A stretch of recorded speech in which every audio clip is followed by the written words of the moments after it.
One thing that we have to deal with as flat earthers from the heliocentric enthusiast community is the idea that they always say that we have absolutely no evidence to support what we believe. Well, I think I'd like to weigh in on that and do what I can to provide a little more evidence that supports this idea. Today we're going to be talking about the sun. You're going to want to hang out until the end for this one.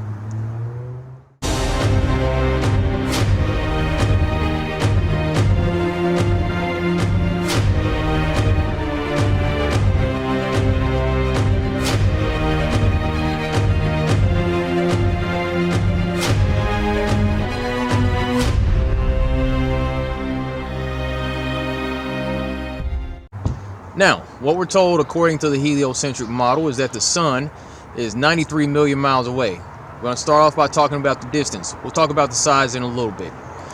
The thing is, according to what we see, these CGI images from the sun, we always see the solar system and it's never to scale. You never see a representation, graphical representation of the sun being 93 million miles away from the Earth and all the other planets, in relation. You never see it that way. Every time the sun seems to be small and close, it's right at the center. There isn't a whole lot of distance in between the sun and the rest of the planets. Definitely not 93 million miles of distance in scale on these little CGI images. Okay? Also, another red flag in that whole idea is that it is CGI. The fact that every time you see the solar system, you see the sun and the earth in the sky and all that, out in space, it's always CGI. That should be a red flag. Okay? The sun, if the sun is 93 million miles away, we have these images, we have videos where the sun leaves a hot spot on the clouds or on the surface of the earth. As you can see here in this footage from DogCam, you see the weather balloon has a camera attached to it. It's floating above the clouds and all that, and you can see a hot spot. Now, if the sun were 93 million miles away, there's no way it will be able to leave that little spot there on the clouds, but right there you can see it.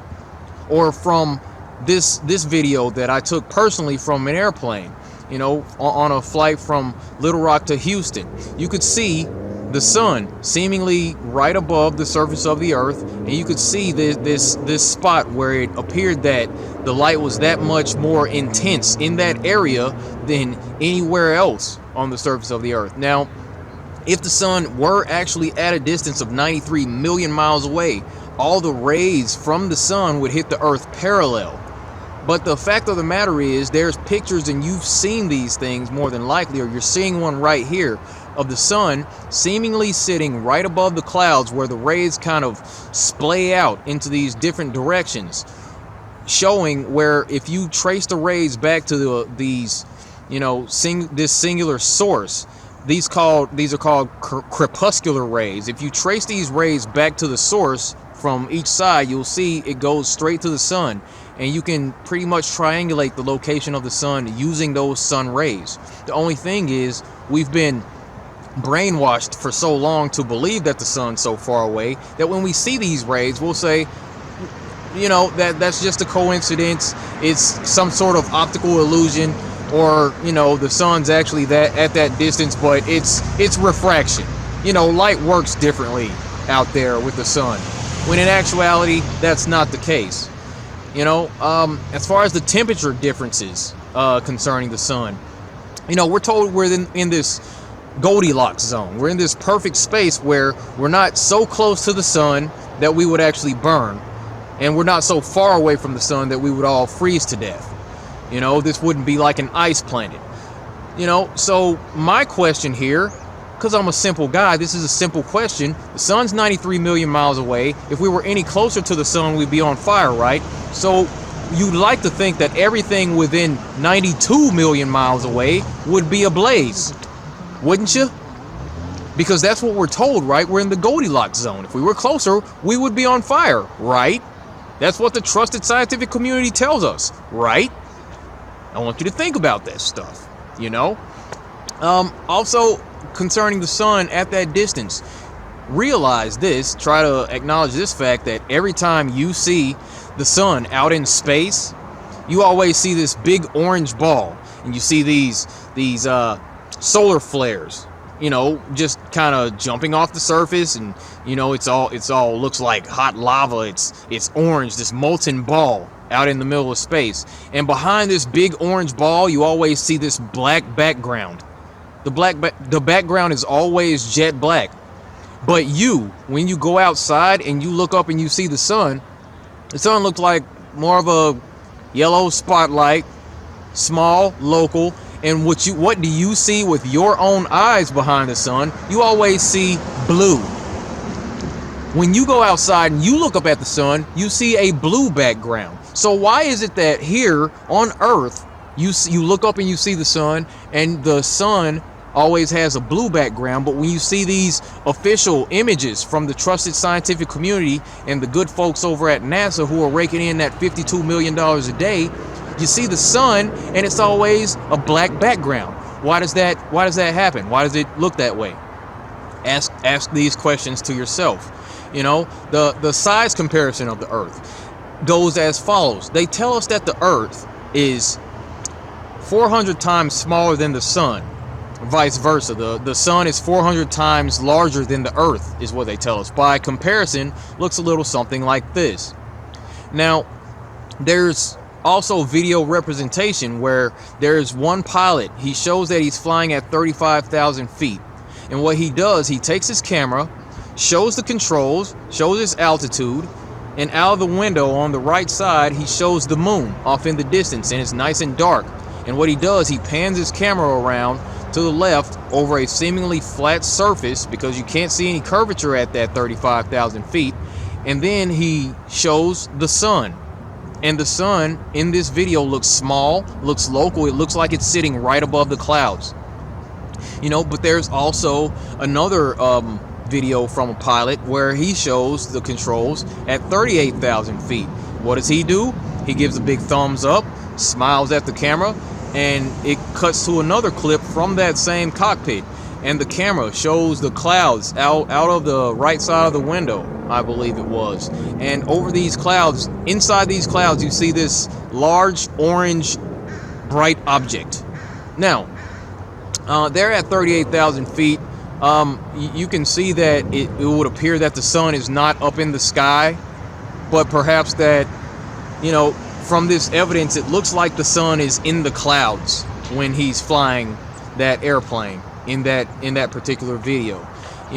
There's more evidence for a close, small, local sun. There was a guy on the beach where he talked you through his video, and he said, I knew that this was going to be a good day to get a good video of the sun with clouds behind it on the beach. So he took his P900 and he zoomed in on the sun, and you could see clouds behind the sun, signifying that the sun is not 93 million miles away or 400 times the size of the Earth. And if you actually just trust your senses, if you can hop on YouTube, or you can take a look at this video and find additional videos, you're going to find that there are time lapses that people have taken of the sun moving across the sky. And while the sun's moving across the sky, you'll notice that the Earth seems to be stationary. Like, the Earth isn't moving, the buildings that you see aren't moving. You see the sun drifting across the sky. So what does that tell you? We're told that the Earth is rotating around the sun, yet we feel no movement. We don't see any motion. We don't feel any motion out here. But we feel stillness when we go outside. And in the time lapse, you see the sun moving across the sky, just like that. So what does that tell you? I believe that tells you to trust your senses. And what does your senses tell you? Your senses tell you that the sun is the thing that's moving and that the Earth is flat and stationary. But let's go on. Now, I was thinking to myself the other day, concerning the sun, that in our graphical images, say Google Earth, things like that, we're shown the Earth and the sun is off in the distance and it lights up half of the globe, right? I mean, we can agree on the fact that the sun lights up exactly half of the globe because that's what we're told by the heliocentric enthusiasts and the trusted scientific community. At any given time, the sun is lighting up half of the globe. Correct? Okay. So, knowing that, I thought to myself, there should be absolutely no way that you would be able to see the sun in, say, I don't know, the UK and Australia at the same time. Now I'm in Tacoma, so I can't really, do any sort of visual footage like that by myself. And I thought to myself, you shouldn't be able to see the sun from those two locations at the same time because at some point the sun's going to be behind the curvature of the earth, right? So I thought to myself, you've made a few friends over the last couple of months. Last 4 or 5 months or so. I've made some friends across this flat plain. So I thought to myself, I know a guy in the UK, my buddy Matt, and I know a guy in Australia, my buddy Luke. So I decided to give him a call. And let me tell you a little story. Actually, I won't tell you about it. I'll just show you what happened. And here we go. Hey Matt, how's it going? Yeah, good. Fantastic. All right. Just doing a time check. About what time is it where you are? 21:03, so 3 minutes past 9. 3 minutes past 9. Here, what's your location, sir? Halifax, West Yorkshire, in Bradford. 1 sec. I'm in Bradford, West Yorkshire. There you go, and there's proof. Bradford. Keighley, Brighouse, Bradford. Fantastic. All right. Let me see. About 9:03, Bradford, Yorkshire. Let me see. Here, where's the sun? Right about then. Where it is now, Daryl, mate? It is just in the distance. It's just over the hill. You can see it just about in the distance there. All right. That's you awesome. See it. Beautiful sunset. So it's just about over the hill, but you make out the rays about still. Yep. And behind me, you've got darkness. That's awesome. Here, I'm in Tacoma, Washington right now. Check it. I got the Tacoma Dome back behind me in the distance. And then you can see the Tacoma skyline back here over the city. So that's where I'm at, and we're looking at the same sun. That's fantastic. All right. Well, I appreciate you participating in this project. And no worries. Hey, that's fine. Thank you, sir. You have a fantastic night. I'll see you soon. See you, mate. Stay fine.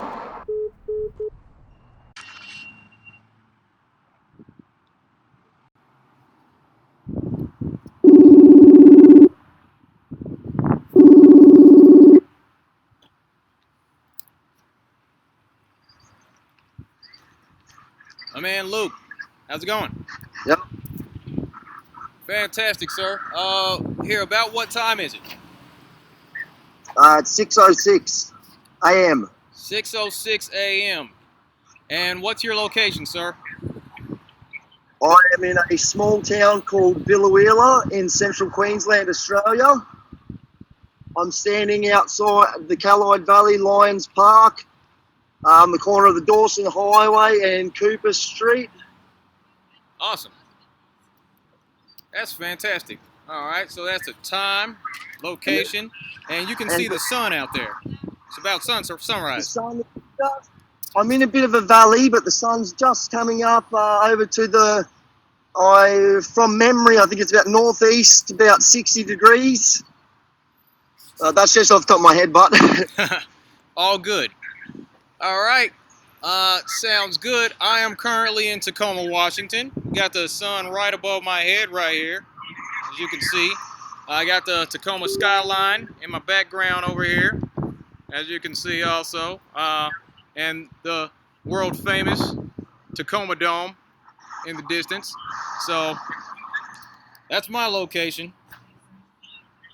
So yeah, man, I'd like to thank you for your participation in this project. I'll talk to you a little bit later, buddy. No worries. Notice the nice shadow on the moon up there behind me also. Oh, you got the moon too. That's sick. Yeah. Awesome. All right, take care. All Talk right, soon. Luke. Stay flat. You too. Yes, sir. Always. All right. Later. Editor's note. Graphical representation provided to us by the trusted scientific community always shows half the Earth receiving light from the sun, which on a globe Earth that rotates approximately every 24 hours, we should expect there to be a definitive 12-hour allowance for all points on the Earth that receive the sun's light. You just saw the sun at 9:03 p.m. and 6:03 a.m. This signifies a 15-hour period of illumination, which is not consistent with the heliocentric model. So you were able to see right there in that video that the sun was visible from the west coast of the UK in Yorkshire, England. You were able to see that the sun was rising on the east coast of Queensland, Australia. You were able to see that the sun was above my head here in Tacoma at 1:03 in the afternoon. Now I want to ask you, do you believe that's possible on a globe? I mean, the sun should have been hidden behind the curvature on one of these places, right? It shouldn't have been visible in all three places at the same time. But it was. So what does that tell you? Well, ladies and gentlemen, boys and girls, children of all ages, Earth is flat. You've been lied to. At this point, I encourage you to spread this information with everyone that you know as quickly as possible, because this is a big deal. This may be the biggest revelation that needs to be uncovered in this world. We've been misled about the whole structure, the whole nature of our reality. And that's all I got for this video. Be sure to like and subscribe for more content. Be sure to hit the bell in order to get notifications when I upload a new video. Also, be sure to link up with myself and the crew over at the Future Flat Earth or Flat Life on Facebook. And as always, be good to each other. Take care. And stay flat. I'll see you in the next video. Thank you.